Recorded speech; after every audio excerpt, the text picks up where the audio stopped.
Welcome. It is no accident that you have found your way to the Release the Genie podcast. What would you do with 3 wishes? And what if you discovered that you are in fact that very genie that could grant them? Well, join us now as we discover who our next genie is as we listen in and learn the stories of triumph, inspiration, and passion with some very special guests. And now, without further delay, your host of the Release the Genie podcast, Mr. Paul Rogers.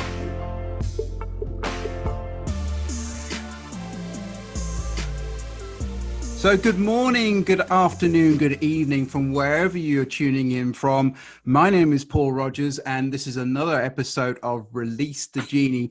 The guest we have today is well known. He almost needs no introduction. He is absolutely slaying it on LinkedIn, a giant amongst men on that platform. And most people know him as a life coach, a career coach, a mentor, an all-round good guy, and something which actually you may not know. This is good. He actually, in a former life, he was a investigator and a inspector for diving, an underwater investigator and inspector. Now, I suspect that's something you never knew. So let me bring him on and give him a warm welcome, Mr. Rob Sharkey. How are you doing, my friend? Doing awesome, buddy. Thank you so much for having me on here, my friend. Oh, it's a pleasure and well overdue. So I'm very pleased that we have got this moment to chat. So tell us a little bit about yourself. I've sort of done the high notes, so now I'm put the bones, so you can put the flesh on the bones for me now.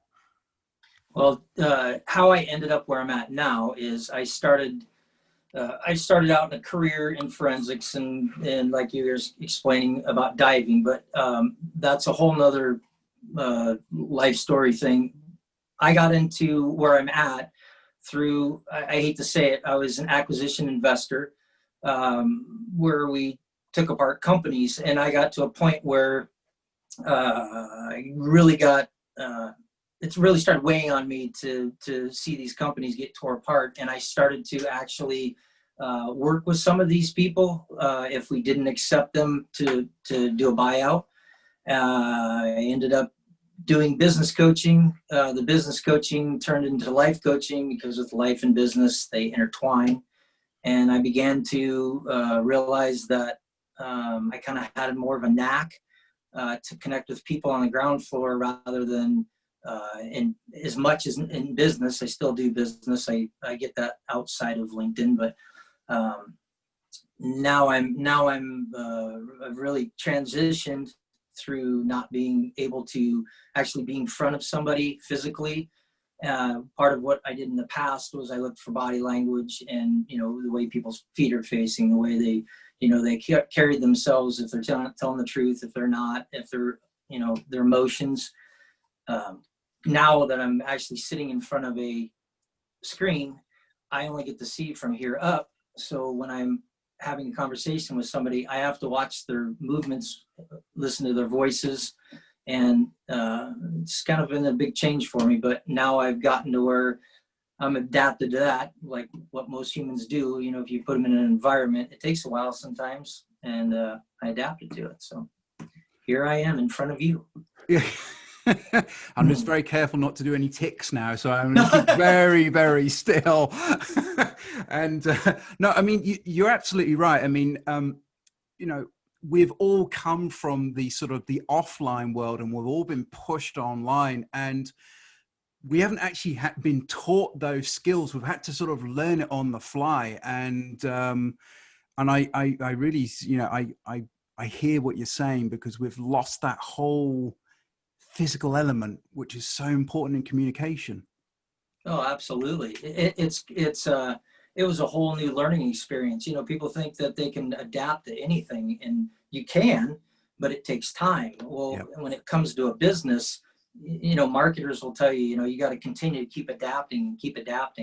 And I just went from basically pulling companies apart in their assets to now I'm helping companies, and more than that is I've grown into more of the life coaching. The business coaching is getting less and less, and the life coaching is getting greater and greater.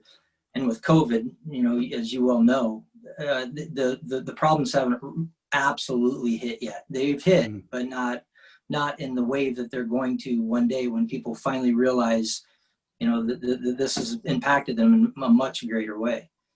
So. No, you're absolutely right. And not to be a doom monger, but I agree entirely with you that there is this big shadow which is being cast by the pandemic, and we haven't actually felt the full weight of that yet.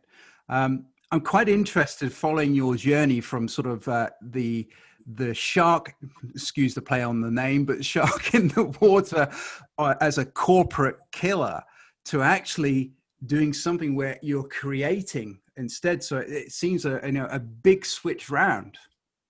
Yeah,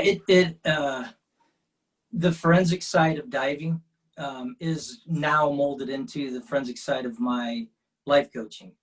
Businesses, you know, people say there's different levels and different ways that different businesses operate, but the core of a business is relationships. That's the core. And then knowing your product, believing in your product, that's the same throughout businesses. I know that life coaching, you really have to know the details, and my past is really fit into those details that, you know, that's why I tell people, they say, well, you know, if you describe what kind of mentor you are, I'm a ground floor mentor. I'm the basement of, you know, and that's what I do. Is people say, well, I don't want to hit that, but you kind of have to get down to that floor to understand life, why you're doing all of what you're doing.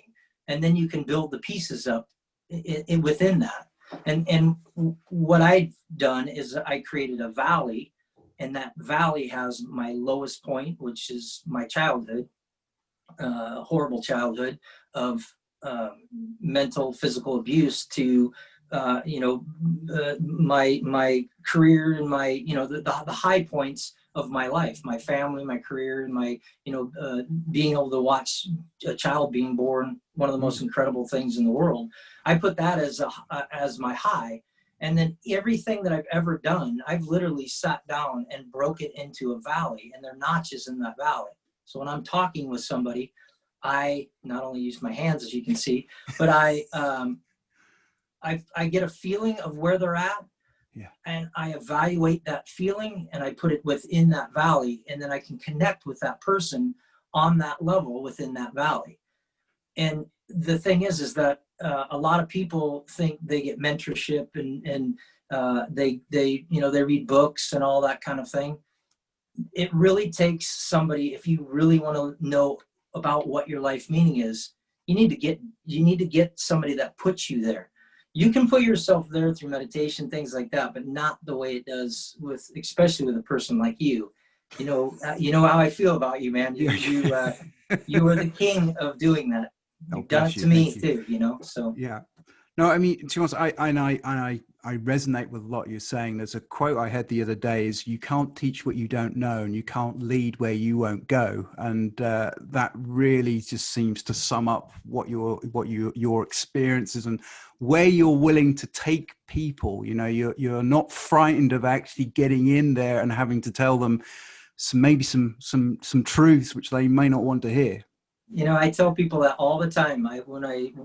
If I accept them and they accept me, because I always want to make sure we're going to be a good fit, I always let people know, I'm going to tell you things you're not going to want to hear. You're going to get mad at me in some cases. But if you want to really figure out who you are and you want to move through this life, this journey in a smooth way, like I just explained to somebody, you want to be more like the flow of water. You want to find that level, that calm, non-movement type feeling. You can do your life, but you want to have that as your ground floor. I can dive back, I wouldn't say down into it, no pun intended. Yeah. Dive back down into it, and you can know that that's a safe spot where you can develop from. So, yeah. I won't get too much into the way you are, but you do that same type of thing. You're very good at bringing people onto that level, and I applaud you for that. Oh, thank you very much. It's no, very kind, and I know that actually, because I can feel the energy, and I know that you are only there to actually. There's no one who wants somebody's success more than you for that person. So now that's wonderful. So whilst I'm on this vein, I'm going to ask you what was, and it may be more than one, what was sort of one of your aha moments, that moment when you felt that you left the lamp and you became that free genie? To be honest, it was the journey that I've had up to this point all stemmed from when I was a little kid. So the knowing that something was different, and I'll tell people any day, I'm a weird guy, and I'm a weird guy because I can figure things out in my own way that works really well for me. And when I was a child, that ability was there, and it was, it wasn't treated well. It was looked, I was a very hyperactive kid, crazy hyperactive kid, but I've learned how to hone that. And over the years, it's still the skill I got when I was a child. That's the skill that I knew I had when I was a child through my grandmother, her knowing me very well, knew that there was something greater for me. And then all through these years doing all this different stuff, I was even an Alaskan fisherman for a while. I took a sabbatical and went and did that. All of those experiences, people say, well, no, you got to be focused. You got to have that one thing that you want to do in your life. I am blessed that I had all of these things that I got to experience, even the bad things that I got to experience, because that put that in with you, with what happened with you, same thing. You cannot learn that. You cannot ever learn that. You can deal with it for people. You can help them deal with it, but never be on that same level. And so when I was a child, moving up through all of these years, I didn't know it, but I've been picking up my experience I need to do what I do now. Yeah. No. And that especially when people at the moment are in a place where it's dark, they're not too sure. This is seeing somebody and listening to someone like you who has been there on another levels and relate is it's really, really important. So no, I can feel that. So tell me, because I think this is going to also sort of show a side of you. What is one of your favorite quotes? And then we're going to analyze. Okay. I learned this from a guy that most people didn't like, but he used to say it all the time. No matter where you go, there you are. And it basically says, if you're going to be depressed and you're going to live your life depressed, you're going to be there. If you're going to live your life happiness and open-hearted, you're going to live there. It's one of my favorite quotes. No, and to us, it's quite nice because I have this vision of somebody who is me in the future, and then me arriving and going, "Oh, you're here!" Yeah, exactly. Yeah. And a lot of people, you know this. A lot of people, it's out there for so many. Oh, it's out there. It's going to happen tomorrow. It's going to happen a year from now, and it may. But that thing that you were longing for, people don't realize that you've already arrived at that point that you may have wanted before. People say, well, I'm broke. How can you say that? But are you broke? You have all of this wealth of knowledge that you didn't have before. If you went back in time and you looked at where you were at back then and you had the knowledge you had then, you would be where you were at now. So that's how you have to look at life. For real. And that's a great perspective, because that brings up whole other things of gratitude and everything else and people are very quick to sort of take things for granted. And so that I love that quote because there's a real realism to it, and there's a real and it didn't come from I love Zig Ziglar, everything, but it didn't come from a guy like that. It came from this guy, wearing crappy clothes, and he was always around. Not crappy clothes. Let me rephrase that. He always wore the same shirt, same pants. He was always around me. He was a funny guy, but he used to say that nonstop. It didn't come from this profound thing that was in a book or written on a wall. It was from this guy, and again, it's an experience that I had way in the past, and I actually live it today from this guy. I had no idea how it was going to influence me. I mean, and that's really good because I've met quite a few people who academically they can wipe the floor with me, and I'm happy with that. But when it comes to, say, a realism or practical thing, that's where I think, certainly I can see from you, that's where, and being able to get in on the ground floor, that's got to be something that separates you from virtually everyone else, I think. Oh, absolutely. It's just, I think, now you know where I'm going to go with this. I think that everyone is unique in the same way I am, because it doesn't matter if you take twins, for instance, that look exactly the same, and you put them 20 years into their life. I don't care how perfect they are in their looks, their life was different. No matter what, even if they wore the same clothes, everything, their lives were different. And each person has that uniqueness to them. Everyone. No one is the same. And as well as I do, everyone's chasing someone else. They want to get in someone else's shell. It's not a good thing. It's not living life. No, sure. I mean, and anyone who hasn't been following Rob on LinkedIn, you should be. But there was a post which he put just a couple of days ago, which was effectively that essence. So if you want some great insight, you just need to just sort of follow this guy. And to be honest, there's something you will learn every day. So it's real fun. Thank you. Appreciate that. So I know that you've got certain projects which you're working on. So is there anything you can tell me what you're working on at the moment, or?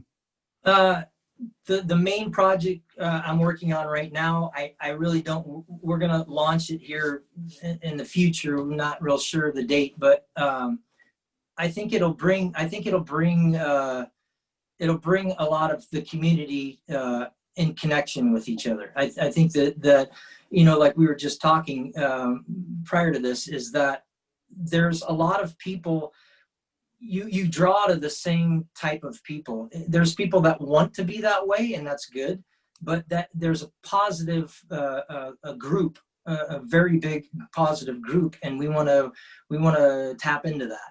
And so that's all I can tell you about it, but it'll be a really good thing for everybody. And that's my goal in life. People say, well, you're always rising others. Why don't you do, what you do for other people? Well, I already did. I'm where I'm at. I carry my passion around like a backpack. So, this is going to make a big difference. I hope, I don't hope, I know it's going to make a big difference in people's lives, what they're aiming for. So, but I can't really say what it is. No, to be honest, yet. No, to be honest, if anyone watch this space, because and also, this is not some slick marketing thing. I know you, and you're straight. You're a straight shooter. So and you wear your heart on your sleeve, which is a good thing as well. So yeah, I mean, let's put it this way: if you say you're going to do something, I know you're going to do it. Oh, absolutely. Yeah. I really don't mind. I know people say, you have to fail to succeed. I actually like to take things apart. That's what my forensics background is. I like to take things apart. So I don't wait to do something. I don't wait for that perfect moment. I want things to kind of break down a little bit. And the reason I want that is I don't want to fall apart, but people understand a tiny bit of failure and success. And I think by launching it, when we get to a point, we're going to launch it, but it's not going to be perfect. But we don't want it to be, because we want input from other people. And you'll see when we put it out. So. No, I know what you're getting at, because actually a little bit of friction is actually a good thing, because it makes you creative and innovative. If it's all just whoop, it's like, okay, and so no, I understand that. Well, it's very exciting, and yeah, we're all going to look forward to that. So I'm going to bag that one as a Genie exclusive. So I'm going to run with that one. So now we get to the real fun part of the show, where I get to ask 3 wishes of the very wise Genie who sat in front of me. So here we go. For number 1, what is the best advice you have ever received in your life? Best advice would be, I'm going to say my grandmother probably told me the best thing. She said, there's your story, there's their story, and there's the truth. You always want to be as close as you can to that truth. You got me. I was really close to my grandmother, so it's a very important thing for me, because a lot of us wear masks. We really try to fit in, whether people say they do or they don't, and it's best to be as close to the truth as possible, because in the end, you're going to look back and say, I wish I would have. And you can't do those would haves unless you're a true person to yourself. You have to be that true person, and those wishes at the end will have been completed.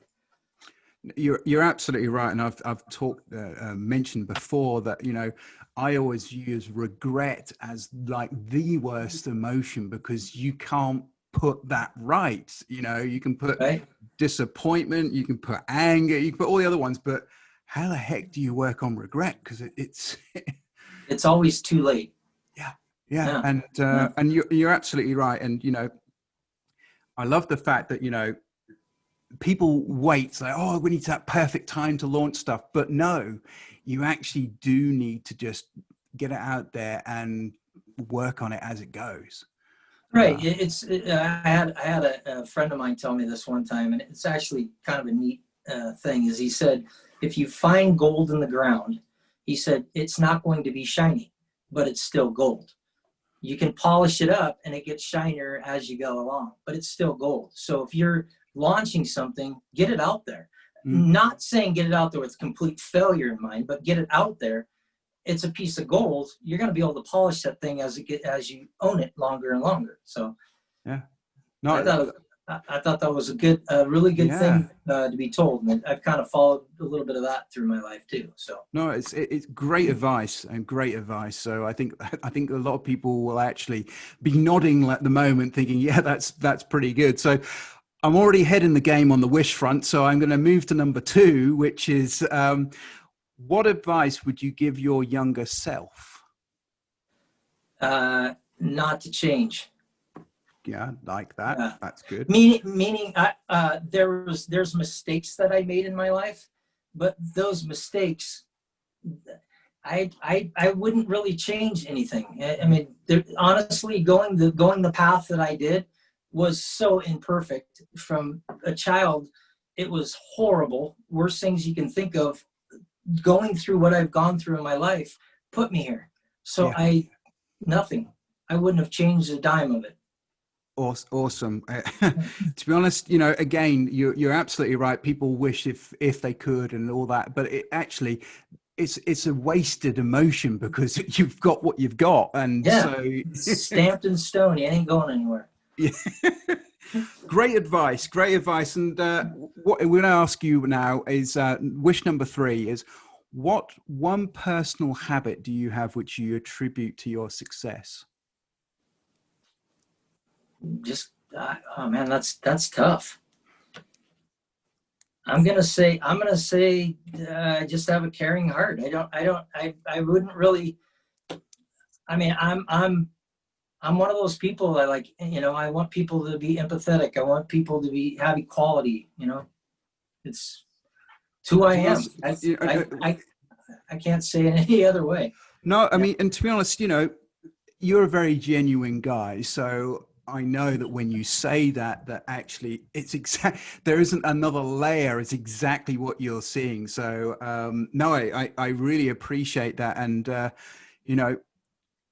there's so much time wasted by hiding behind masks and stuff, as you previously said. So no, I think that's very refreshing. Actually, it feels clean energy. So I love it. I love it. No, that's good. Coming from you, that means a lot. It Bless does. you. Thank you. Yeah, Thank you. yeah. So I know we talked a little bit about the show about books and stuff. So what is one book you'd like to recommend to people who are watching? The book, I would say books. Can I say it as books? Yeah, please do. I know there's so many people that watch your show and are on LinkedIn that know Zig Ziglar, but the man never penned anything I didn't agree with. He's amazing. You know, he's the writing that he has done and how he blends not only business but life into business. It's your life is your business, no matter what you do. And he's always had that in his books as I've read them. I always feel, his genuine. He genuinely wanted to help people. When he writes a book, within his book, he always wants to help someone, not just make the money off the book to write the right thing. So I would say anything that he's ever written. I've never read anything I didn't like. So to be honest, you're absolutely right, because the fascination which people have of stockpiling money.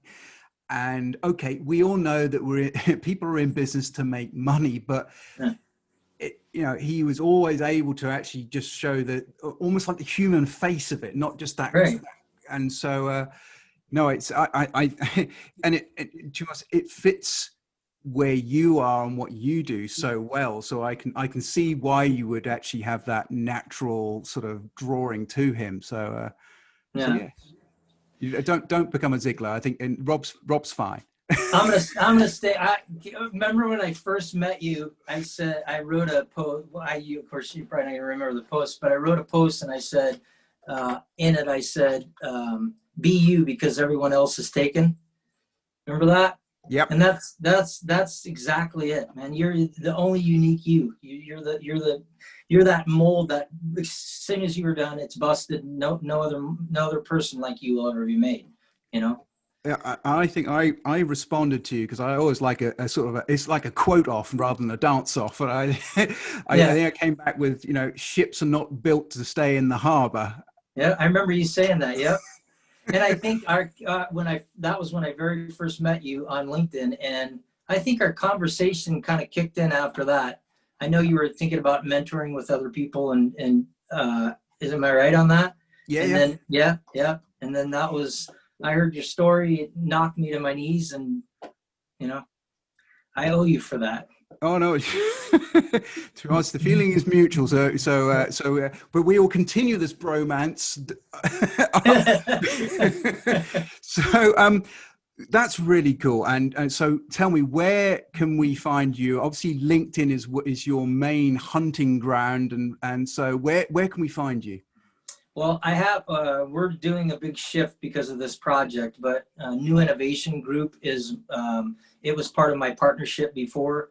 But it's just all we do now is just the business and life coaching, and it is me. I keep saying we, but it is me, and that's going to be going down here in a little while, and then new ones are going to be coming up. So, because I say I'm taking more of a shift now to do more life coaching. The business does very well, but it's still, a lot of it isn't nearly as fulfilling for me as the life coaching. So and then as you well know, I also train life coaches too. So that's part of what we're getting more into is I have to start using what I know in a way to teach other people to do it, because who knows if I'll be here tomorrow, kind of thing. So, I would like to have somebody, learn from my teachings, because I still haven't written a book. I have one sitting there. It's tons of pages, and guess what I'm doing? I'm waiting for that perfect time that we just got through talking about. I look at that thing and I do not want to do it. I don't, it's not that I don't want to finish it or publish it. I just look at it and I think I can help somebody with that time. I can help somebody. Why publish a book? So, your books, on the other hand, are blessings to people. Bless you. Thank Yeah. you. Yeah, absolutely. No, that's very kind. I was going to forget what I was going to say. Now I wasn't expecting that compliment to come out of nowhere. So you got me. That well done. So we call that a score draw there. So Yeah. There you go. to be honest, listening to you with you are impacting the impactors, and I can see that actually it's being able to actually get people and training life coaches who then themselves go on to impact stuff. I can see how that will be very rewarding. So, yeah. Yeah. I think there's a lot of people, I would say on a weekly basis, probably 3 or 4 people that are life coaches that say that they don't think they have the education, but they want to be a life coach. And putting people on that valley and making them realize you've already, if you're 30, 40 years old, let's say they're 40 years old, good 5 years of that you're not going to remember, but that 35 years, that's college, that's school, that's hard knock education. You got all of that. And I'm not saying anyone can be a life coach, but people have to understand that they have things they can teach to other people. Doesn't mean you have to do it as a career. And I know you do the same thing with people. You make them realize, how incredible this human they are, So. Yeah, and Twist is absolutely right. I mean, it's very easy to get blinded by sort of, more letters falling off the business card, but actually that's not actually the secret sauce. No, it helps. Right. I will always say, I always tell people, continue learning. You do that too. I've seen you tell people that. Continue learning. Learn as much as you can. But you in order to get on a level with somebody, I mean, anyone that doesn't know your story, you were borderline dead, and you cannot. I don't care what you do. You can watch movies all day, learn everything you can learn, but that experience that you went through and you continue to still deal with it, that I don't want to say that's gold, but it's gold to somebody that is going through that. Your trauma, you're a pro at it because of that. And I'm not knocking people that carry the credentials, but you're a pro at it because you lived that experience. There's nothing, it's priceless. And I think one of the ingredients which we have kind of touched on is you just got to love doing it. You just got to actually that's what gets you up in the morning. That's what you want to do. And it's that passion which makes everything else sort of the fuel for everything else. Absolutely. Yeah, absolutely. And it's contagious as well. So, once you actually start talking to one person, it's, so Noah, I mean, to be honest, I'm feeling it, and I'm sure everyone else is feeling it as well. So, listen, it's been phenomenal talking to you. I've really, really enjoyed it, and some fantastic advice, good earthy, no nonsense, straight up advice, and I love that. So, you have no idea how much I appreciate you, Paul. Oh, bless you. Bless you. Now you're going to make me blush now. Now I'm going to have to get my lighting in. Okay. Yeah. Right. I don't have any lights. I actually have a blanket over part of my window to try to keep the sun out of my face. Well, look, thank you very much, Rob. And I know people are going to want to get hold of you, and thank you for appearing as today's Genie. And I hope you had a good time too. Absolutely, my friend. Absolutely. We'll do more of this. Absolutely. Absolutely. Okay. Well, look, thank you everyone for tuning in. Stay tuned. We've got some great, fantastic guests coming up as well. And this guy has been sensational. So thank you very much. Thank you.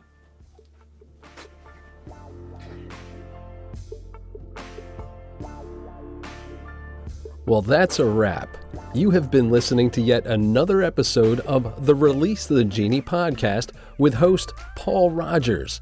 Be sure to follow Paul on the LinkedIn platform and learn more of Paul's resources at www.genie-podcast.com.